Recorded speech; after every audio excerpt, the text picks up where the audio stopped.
От 2 месеца се опитвам да снимам това видео, но винаги има неща, които предпочитах да правя вместо това. Като да гледам клипове или да игра видеоигри, да излизам навън.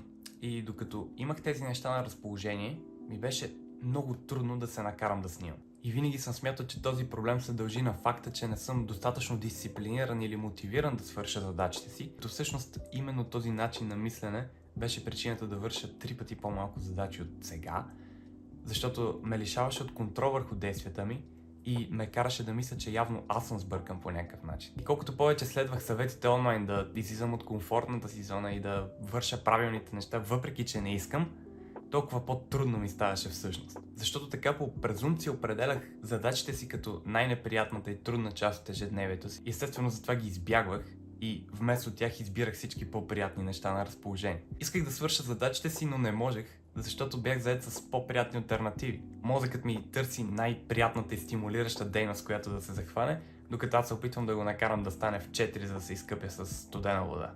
Тоест, опитах да плувам срещу течението и то ме завличаше всеки път. Дисциплината и мотивацията ми се използваха за най-приятните, а не за най-полезните и скучни дейности. Но истината е, че приятно и скучно са относителни етикети, които поставяме само в сравнение с някоя друга дейност. Например, четенето е скучно в сравнение с TikTok, обаче ако сравним книгата с кочането в празна стая, тогава изведнъж четенето се превръща в нещо интересно. В единия случай книгата се равнява на скука, а в другия се превръща в бягство от скуката.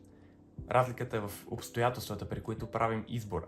Затова проблемът не беше, че не съм достатъчно дисциплиниран или мотивиран, а че просто имаше много по-приятни неща, които можеше да правя. И като най-после приех факта, че явно не ми е вродено да се насилвам да върша полезните неща или постоянно да мисля за дълготрайно удовлетворение, тогава вече имах свободата да се захвана с това, което наистина можех да контролирам. А именно средата, в която се захващам с задачите си. Средата е това, което определя дали ще искам да се захвана с дадена дейност или не.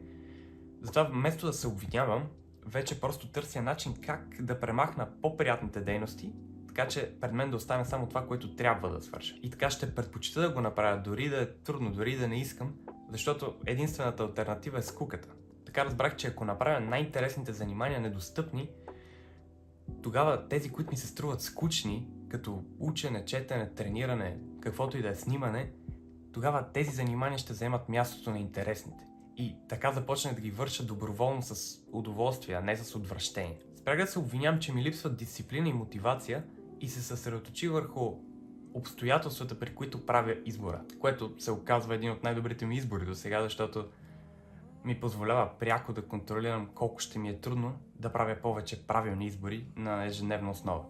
Вместо скучни, задачите им се превърнаха в бягство от скуката и тогава спрях да се надявам дисциплината да ме спаси, защото нещата, които трябваше да правя, се превърнаха в нещата, които исках да правя. И така разбрах защо предприемачите обичат да работят или защо състезателите харесват тренировките или пък защо отличниците обичат да учат.